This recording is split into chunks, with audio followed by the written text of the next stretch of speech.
자, 반갑습니다. 얼음사이다입니다. 오늘은 여러분들을 국제뉴스로 찾아뵙게 되었습니다. 시청자 여러분, 속보입니다.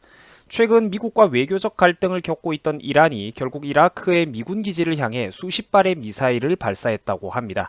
그러나 한편으론 이란이 미사일을 쏘기는 쐈지만 일부러 빗나가게 엉뚱한 곳을 겨냥해서 쐈다는 등 이제 무력 시위만 한바탕 한 것에 불과하다라는 분석도 있습니다.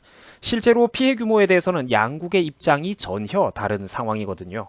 현재 돌아가는 상황이 조금 이상하게 돌아가고 있으니까 겁부터 먹지는 마시고 저와 함께 차근차근 알아보시겠습니다. 다들 아시겠지만 최근 미국은 이란 혁명수비대 주요 인물에 대해서 드론 공격을 가한 일이 있었습니다. 이제 정말로 무서운 비행기인데 최근 AP통신 측에 따르면 현지 시간 기준 8일 오전에 미군이 주둔해 있던 이라크 아인 아사드 공군기지를 향해 이란 측이 지대지 미사일 수십 발을 발사했다고 보도했습니다. 그 지대지라는 말은 땅에서 땅으로 쏜다라는 뜻입니다. 자, 쉽게 말해가지고 얼마 전에 있었던 미국의 응징에 대해서 이란 자기들도 보복을 하겠다는 의도로 풀이됩니다. 이란 국영TV에 따르면 오늘 오전에 일찍 이뤄졌었던 자신들의 공격은 최근 미국으로부터 당했던 드론 공격으로 숨진 이란 혁명수비대 사령관을 위한 보복작전이었다라고 자기들 스스로 설명을 했습니다. 한편 이란의 기습적인 미사일 보복 공격에도 불구하고 미국 측에서는 사상자가 없다라는 조금 놀라운 발표를 내놨습니다. 반면에 반대로 이란 혁명수비대 측에서는 최소 80명의 미국인이 사망했다고 보도하는 등 자신들의 전과를 자랑했습니다. 이렇듯 우리 입장에서는 조금 이상한 게 서로 양측의 입장이 180도 다르다는 것을 확인할 수 있는데 아무래도 우리 같은 제3자들 입장에서는 정보의 출처상 미국이라든지 서방 언론들의 주장이 조금 더 무게감이 실리는 것은 어쩔 수 없는 사실입니다. 자, 미국의 CNN이나 미국 측에서도 미사일 공격을 받기 전에 이미 병력이 대피소에 도달할 수 있도록 충분한 경보가 전달되어 있었다라고 설명을 했으며 미국의 트럼프 대통령도 최근 자신의 트위터에서 모든 상황이 아직까지는 좋게 돌아가고 있다며 지금까지 확인된 바로는 미군 피해는 거의 없다는 가능성을 내비쳤습니다. 한편 영국군 사령부 공식 트위터에서도 영국군의 인명피해 역시 전혀 없다라고 밝혔습니다. 한편 이라크 현지 언론에서도 알 아사드 기지에 주둔 중인 모든 동맹국 군대는 피해 사실이 없다라는 발표 내용을 내어놓았습니다. 반면에 이란 국영TV 측 입장은 180도 정반대입니다. 최소 80명의 미국인들이 사망했다며 전혀 다른 내용을 내놓고 있는 것입니다. 이런 상이한 발표 내용의 차이를 보면 사실상 최근 미국의 드론 공격으로 인해서 혁명수비대 장군이 사망하는 일을 겪었던 이란 지도부 측에서 성난 민심을 달래기 위해 보여주기식 쇼맨십으로 일부러 엉뚱한 곳을 겨냥해서 미사일을 발사하는 퍼포먼스를 취한 것 아니냐, 이런 분석들이 현재 나오고 있는 것입니다. 쉽게 말해서 쇼맨십 아니냐라는 것이죠. 한편 최근 이란과 미국의 갈등으로 중동 지역의 전운이 감돌자 국제유가도 요동을 치고 있습니다. 우리 한국이 중동에서 나오는 원유에 또 크게 의존하고 있기 때문에 또 이런 부분들이 더욱더 걱정스러운데요.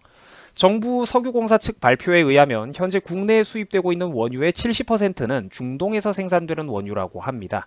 배경지식 차원에서 우리 시청자 여러분들에게 조금 설명을 드리자면 생산 국가별 비중은 다음과 같습니다. 중동에서 우리가 가장 많은 석유를 수입하는 나라는 역시 전통적인 사우디아라비아입니다. 사우디아라비아산 석유는 전체 석유 수입량의 28.16%로 가장 많은 물량을 차지하고 있고요. 그리고 쿠웨이트산은 14.09%로 두 번째, 그리고 이라크산이 10.94%로 세 번째, 이런 식으로 돌아가고 있습니다. 최근 중동산 원유의 대부분은 호르무즈 해협이라는 지형을 통과해가지고 국내로 흘러 들어오고 있는데 문제는 현재 호르무즈 해협이라는 곳의 그 주변 지역의 정세가 불안정하게 돌아가고 있다는 것입니다. 호르무즈 해협 주변에는 사우디아라비아, 아랍에미레이트, 이란 등등 중동 여러 국가들이 인접해 있는 곳인데 좁은 바닷길입니다. 이제 세계적으로 이곳을 통해 가지고 중요한 중동산 원유 수출들이 이루어지고 있는데 하지만 현재 이곳의 정치 외교적인 상황이 현재 급박하고 불안하게 돌아가고 있다는 것이죠. 이래서 반드시 정치적인 상황이 안정돼야지만 이제 경제도 발전할 수 있다는 얘기가 나오는 것입니다. 정치적 상황이 안정되어야지만 경제도 발전할 수 있다는 얘기가 이래서 나오는 것이죠. 불안정성이 증가되면 외부 환경 요인의 불안정성이 증가되면 절대로 어떤 자본의 투자와 고용은 이루어질 수가 없기 때문입니다. 만약 중동 지역에서 전쟁과 같은 극단적인 일이 발생해가지고 호르무즈 해협이 봉쇄되는 일이라도 생긴다면 즉시 이제 유가가 폭등하고 국내 원유 수입에도 큰 차질을 빚게 될 것입니다. 하지만 아직까지 그런 일이 벌어질 거라고 우리가 또 너무 지레 겁부터 먹을 필요는 없어요. 하나의 가능성이라는 겁니다. 현재 돌아가고 있는 급박한 사태에 대해서 국제사회도 주목하고 있습니다. 일본에서도 원래 아베 총리가 중동 지역을 방문하기로 예정되어 있었지만 현재 일정을 미루는 것을 검토 중이라는 소식이 들려왔고, 또 한편 이란의 이번 도발 행위에 대해서 미국의 대표적인 동맹 국가 가운데 하나인 영국에서도 발빠르게 움직이고 있는 상황이라고 합니다.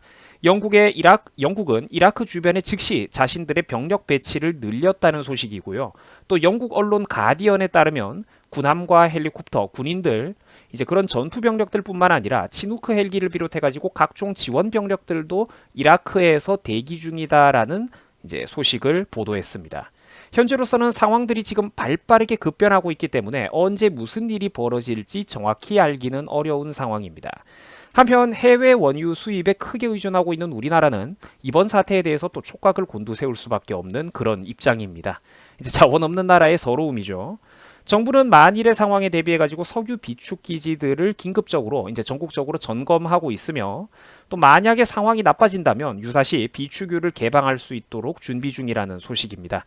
현재 우리나라 정부와 그리고 민간이 비축하고 있는 석유의 총량은 2억 배럴이 조금 넘는다고 하는데요. 이것은 외부 공급이 만약에 끊어졌을 경우에 약 6개월 동안 버틸 수 있는 양이라고 언론에서는 추산하고 있습니다. 또한 이번 사태로 인해 벌써부터 국내 휘발유 가격이 심상치 않은 모습을 보이고 있습니다.